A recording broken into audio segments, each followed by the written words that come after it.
Hey everyone, this is Rihanna from A Frugal Life, and today we're going to be doing a quick video on 10 ways that you can save on home renovations and decor. So we currently own our own house and have for several years, and every time we do a project in our house, it's all about the budget. So we try to do everything most inexpensively as possible, DIY of course, and we've come across a few things personally on our own that we found to be true about home renovations. Number one, if you have to get a contractor, and you do for some things legally, big projects that you can't do yourself without permits and things like that, you will need a contractor for in some locations. If you have to get a contractor, shop around. There can be hundreds, if not thousands of dollars of difference in time and money for certain quotes from contractors. So for every project that you need a contractor, be sure to get 1, 2, 3 quotes at least, if not more, before you go back and choose the contractor that you're going to use. And of course, if you are going to use a contractor, make sure you get reviews and personal recommendations to make sure that they are both legal, safe, and have good experiences with other people. Number 2 is stick to your budget. It can be so easy to go way out of bounds on a budget. A tiny little project can turn into a big room renovation or even more. So make sure that you create a budget with your partner or your family and stick to it. If you have to give up some things to go a little bit higher on other things, you may need to do so. Number 3 is of course to do your research. Just like with the contractor where you're going to get lots of quotes, you're also going to do your research extensively on every part of the project. This is why big projects like housing builds and things like that, and projects for businesses have project managers on them. So you can actually project manage your own project. I used to be a project manager in a former life and know that there are certain steps you need to take for every project, whether it be personal or business. If you want to get a second video here on my channel on how to project manage a project in your home, I'm happy to walk you through it step by step with free tools you can use online. If you want me to do that, please go ahead and comment down below and I'll make a short tutorial video on how to do that to save money on a home renovation. Number 4 is don't skip the permits. There are certain things, like when we built the mechanic shop on our home property, that need permits. If you skip those permits and people find out even years down the line, they can actually make you remove the entire structure and do it over again. So make sure that if it is something that requires permits, you can actually check that at your city, state, or county office, that you get those permits. If you have to wait a little while to afford the permits, it is worth it to not have to destroy a structure or a home renovation project down the line and get the correct permits.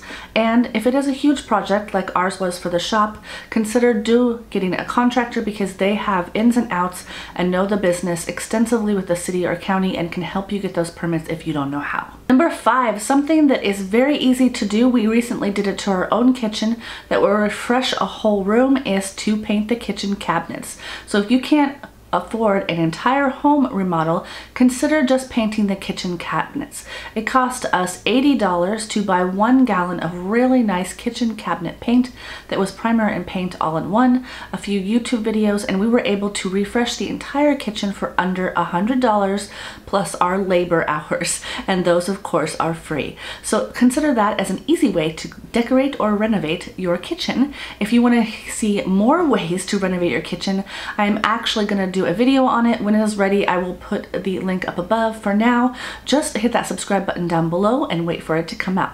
Number 6, and this is something we are going to do when we do our kitchen counters. So we are going to pay somebody to actually put in the counters, because we not only don't have the appropriate tools to do that, but it is a little bit more labor than my husband and I are willing to take on in time and effort.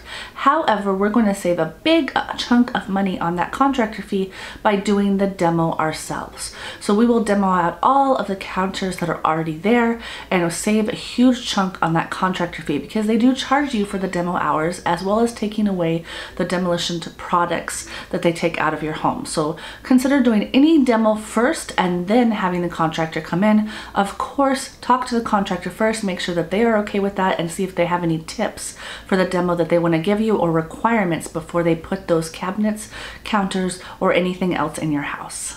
So number 7, one of the places we have frequented often, especially when we first got our house, was the Habitat for Humanity Restore. Habitat for Humanity is a charity that puts in homes for low income and other needy people who have financial need to get a house. And when they are done with it, things that they pull out or have left over, they put in their Habitat for Humanity restore and sell for a very, very, very steep discount to the public so that they can get more money back into their charity. We found really cheap things there. They have great items there. If you don't have one in your location, you can look on Google for other types of home leftover thrift stores like that. But for now, search for Habitat Humanity Restore. I will put their main link in the description down below. Number 8, and this is how we got our first washer dryer replacement, was look for scratch and dent locations. So huge appliances like washer, dryer, stoves, refrigerators are very, very expensive. You know that they can run from the hundreds to the thousands of dollars. When we needed to replace our washer and dryer after we got our home, the one that was in there broke. Luckily the sellers allowed us to keep it. However, it was very old and it broke, so we had to get a new one pretty quickly because we live in the country and there are no laundry mats. So we weren't going to resort to washing our clothes in the bathtub. We don't have the wherewithal for that. So we actually looked up a Sears outlet that sells scratch and dent appliances. So we were able to get a really nice washer dryer set. We went a little bit further and we got a pair that weren't matched, which makes it even cheaper. And they just have some little scratches on the side that you do not even see because once they are placed in the washer dryer location, those scratches are hidden by the wall. So scratch and dent can save you hundreds of dollars. It saved us over $600 on our washer dryer set just from not buying them new in the Sears store, buying them at the scratch and dent location instead. Number 9, getting close to the end here, is ask your contractor for leftover supplies. So typically when your contractor does a job, they wrap the cost of materials in it.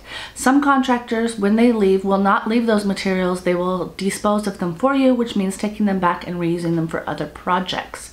Make sure you talk to your contractor and let them know that you want any leftover wood, nails, conduit, anything they purchase specifically for your project. Keep it in your shop or your garage or whatever you have so you can use it down the line for future projects on your own. If you don't do projects like that, you can even resell those materials on Facebook Marketplace.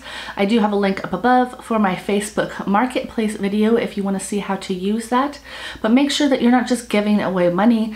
Giving those items back to the contractor is just giving away money that they actually charged you for in the first place. Number 10, we have never paid anybody to paint anything in our house, outside or inside. When we first came into the house, when we first bought it, we painted a lot of accent walls. We painted walls that needed to be painted. I have my white walls and then I have my accent walls, which are typically 1 or 2 walls in a room that are painted a different color. In the particular room I'm in, I wanted the whole room to be one color. When I first came into the house, we painted it pink, which is lovely for a year, and then got to be a little too much. So we repainted it blue, which is a little more professional for my office. In the other rooms, we have 1 wall in the hallway, 1 wall in the living room painted blue. It just looks really nice and it is so easy to do. If you've never painted a wall in your house, just YouTube it. It takes a couple hours. The most work is actually the taping off of the edges and the windows. Painting is pretty easy, and then you let it dry and pull off the paint tape and you're ready to go. There's no reason to pay somebody to paint an interior wall. It is so easy, and we have even painted outside walls in my grandmother's house and other people's houses. Luckily our house is not needed yet, but we will definitely paint it ourselves when it is needed. So again, lots of labor costs there that you're saving if you do the paint yourself, and it is so easy to do. That's it. Thank you so much for joining me today. Watch out, my next video coming up, maybe the kitchen remodel video. If not, it will be coming up soon. I can't wait to talk to you again in my next video. If nobody has told you today how special you are so very special to me. I love you all. You're all my friends and family on the internet, and I cannot wait to talk to you in our next video.